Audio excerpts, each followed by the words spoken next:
शिवाय झेंडावाला तर कसा झेंडा टाकणार.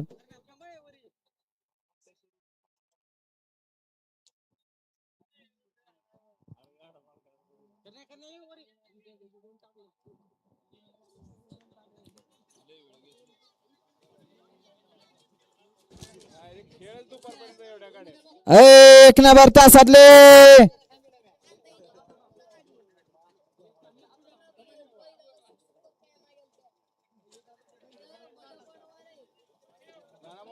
सोडा झेंडा पंच सुटला सुटला. फायनलचा फेरा सुटला. आमदार केसरी मैदानातील फायनलचा फेरा पडतो. 7 गाड्याने 7 गाड्यामध्ये सुंदर अशी लढत चालू आहे. आड्याला आदात सिकंदर आहे, पड्याल गजाडन आहे, इकडे देखील लढत येते. सुंदर अशी लढत लढत लढत आणि अतिशय सुंदर काटाकीर अशी लढत झाली.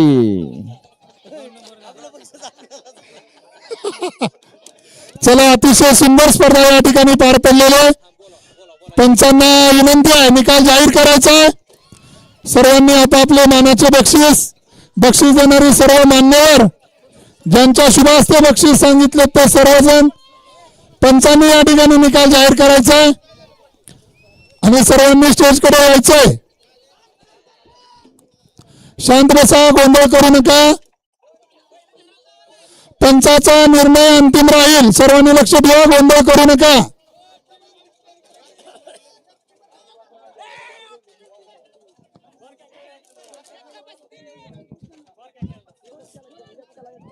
प्रथम बक्षीस औसा तालुक्याचे भाग्य विधाते आमदार मान्य श्री अभिमन्यूजी भैया पवार साहेब यांच्या हस्ते 55,500 रुपयाचं पहिलं पारितोषिक आहे. ढाल आहे.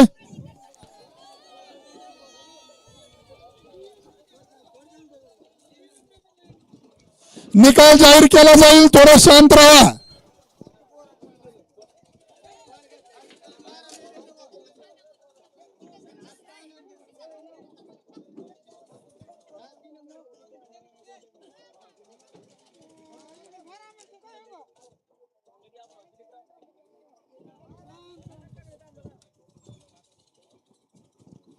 बक्षीस देणारे मान्यवर यांना विनंती आहे त्यांनी स्टेजकडे यायचे.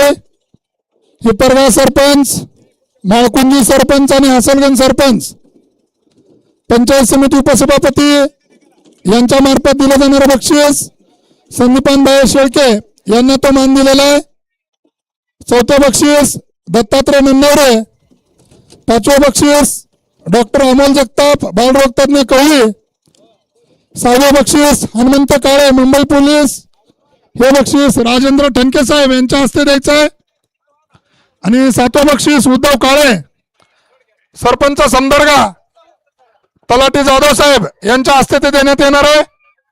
सर्व मानकरी प्रथम, द्वितीय, तृतीय सर्वांनीच गाडी मालक, चालक, त्यांचे मालक असतील किंवा बैलगाडा घेऊन सर्वांनी एक लाईन मध्ये थांबायचंय. बैल थांबतात का बघा.